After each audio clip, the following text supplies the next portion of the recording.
Breaking news చూస్తున్నాం. కరీంనగర్ జిల్లా Huzurabad BC హాస్టల్లో ఎలుకలు స్వైర విహారం చేస్తున్నాయి. పలువురు విద్యార్థులపై ఇప్పటికే ఎలుకలు తీవ్రంగా దాడి చేశాయి. ఎలుకల దాడిలో 10 మంది విద్యార్థులు గాయపడ్డారు. విద్యార్థులను చికిత్స నిమిత్తం ఏరియా ఆసుపత్రికి తరలించారు.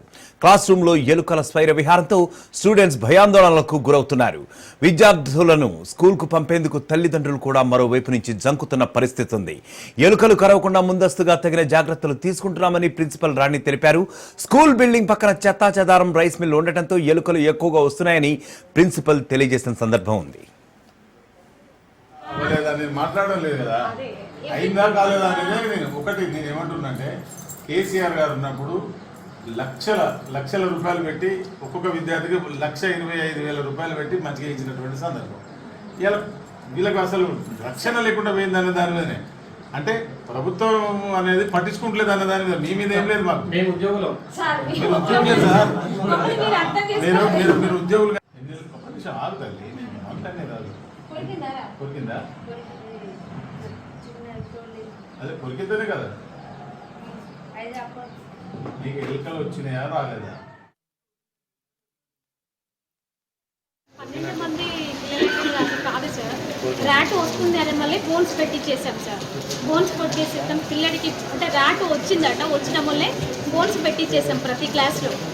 అయితే చిన్నగా ఒక పిల్లోడికి ఇట్లా అంటే లేయర్ లాగా వచ్చిన వెంటనే మేము హాస్పిటల్ తీసుకువెళ్ళి ఇంజెక్షన్ వేయించడం జరిగింది. అంతే తప్ప పిల్లోడికి ఎటువంటిది కాలేదు సార్. సార్ చెప్పుకుంటుందో సార్ వెంటనే హాస్పిటల్ తీసుకెళ్ళి స్టేడియంకి మళ్ళీ సాయి రైట్, ఇక ఇదే సంఘటనపై మా ప్రతినిధి రవీంద్ర మరింత సమాచారం అందిస్తారు. రవీంద్ర, ముఖ్యంగా చెప్పండి, ముఖ్యంగా విద్యార్థి యొక్క వసతి గృహాల్లో ఇటువంటి సమస్యలు ఇటీవల చాలా కూడా జరుగుతున్నాయి. దీనిపై ముఖ్యంగా ఈ సంఘటనపై మీ దగ్గర ఉన్న సమాచారం ఏంటి? యజ్ఞప్రసాద్, కరీంనగర్ జిల్లా వ్యాప్తంగా చూసుకుంటే దాదాపు ఇప్పటి వరకు చూసుకుంటే అంటే హుజూరాబాద్ సంబంధించి మహాత్మా జ్యోతి Phule Telangana backward boys residency స్కూల్లో దాదాపు 10 మంది స్టూడెంట్స్ కు ఎలుకలు అయితే కొరికినట్టుగా అక్కడ సమాచారం అందడం జరిగింది. మీడియా ఇక్కడికి వెళ్లడంతో అక్కడ ఉన్న ప్రిన్సిపాల్ అయితే కొరకలేదనే కోణంలో తప్పించుకోవడం జరిగింది. అయితే మళ్ళీ ఆరా తీయగా ఒకవైపు 10 మంది విద్యార్థులు అయితే ప్రభుత్వ ఆసుపత్రికి తరలించి వాళ్ళకు చికిత్స అందించిన అనంతరం కూడా మళ్ళీ స్కూల్లోకి తీసుకున్నట్టుగా తెలిసింది.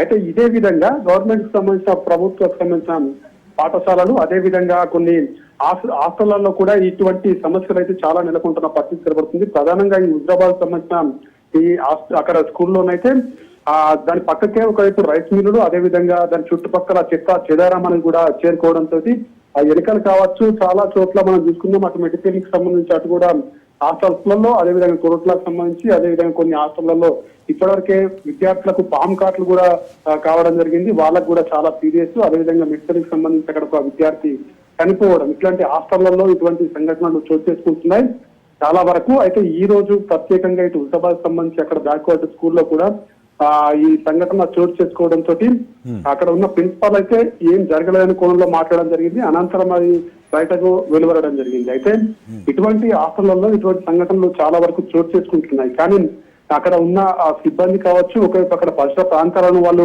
క్లీన్ చేయడం కావచ్చు, ఒకవైపు చుట్టుపక్కల ఉన్న ప్రాంతాలలో ఇటువంటి పాములు లేదా ఎలుకలు ఇటువంటి ఆ హాస్టళ్లకు వచ్చి చేరుతున్నాయి. విద్యార్థుల పైన ఘాట్లు వేయడము లేదా కొరత సంఘటనలు చోటు చేసుకుంటున్నప్పటికీ కూడా అక్కడ ఉన్న సిబ్బంది పట్టించుకొని ఆ పరిసర ప్రాంతాలను కూడా క్లీన్ చేయాలి. కానీ అటువంటి ఇక్కడ కనబడడం లేదని కూడా అక్కడ విద్యార్థులు చెప్తున్నారు.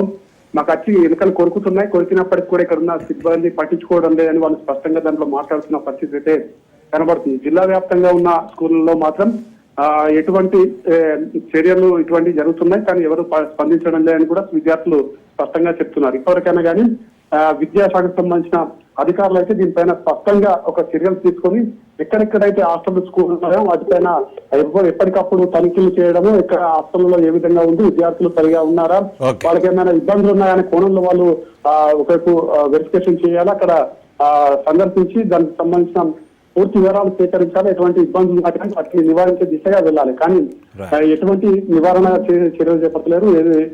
ఎక్కడైతే హాస్టల్ ఉన్నాయో, స్కూల్, గవర్నమెంట్ స్కూల్ ఉన్నాయో వాటిపైన ఆ విద్యాశాఖ అధికారులు తనిఖీలు వెళ్ళాలి, ఒకవైపు అక్కడ పర్యవేక్షణ చేయాలి. కానీ అటువంటి Okay. కనబడడం లేని కూడా విద్యార్థులు వాళ్ళ పేరెంట్స్ అయితే చెప్తున్నారు. ఈ పథకాలు Right, కానీ Ravindra.